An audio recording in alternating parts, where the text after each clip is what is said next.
Sa sobrang layas nga namin ay nagpunta kami sa Baysanan.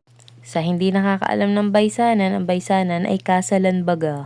Kami nga ni ay nakasakay din sa motor ay kami umalis muna dahil yung nag-imbita naman sa amin ay wala doon.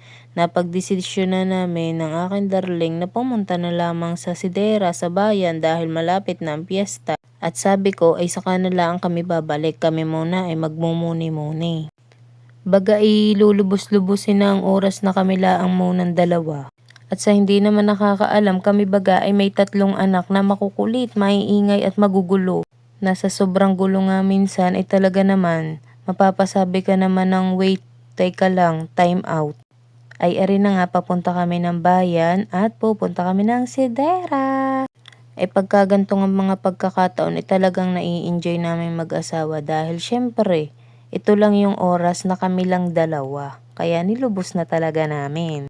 Ay baka naman isipin ninyo ay pinabayaan na namin ang aming 3 anak. Aba, syempre, iniwan namin sa lolo at lola.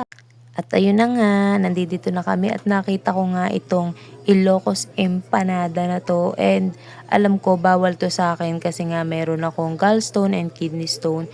So gusto ko lang talagang tikman siya and sabi naman ng akin, darling, pwede kong tikman kaso konti lang.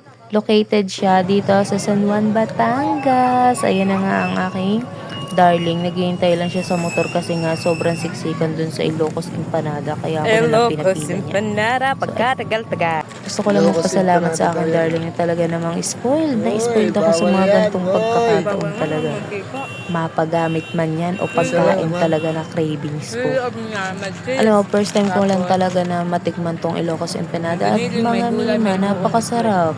Alam mo yung laman niya sa loob, giniling na baboy, gulay, tapos maraming cheese at saka buong itlog. And 95 pesos lang siya ha. Ito talaga yung gusto ko pagka piyesta ng bayan. Sobrang daming masasarap na pagkain. May mga Korean food. At marami din akong gustong itry kaso ngayon lang, marami ring bawa. Pero ngayon, pinayagan ako ng aking darling na mag-cheat day. Sobrang saya talaga ng gabi na para bang Mother's Day na. Ang laki din naman ng Ilocos empanada nila, hindi nalugi. So ayan, nagpicture-picture lang kami. Ayan.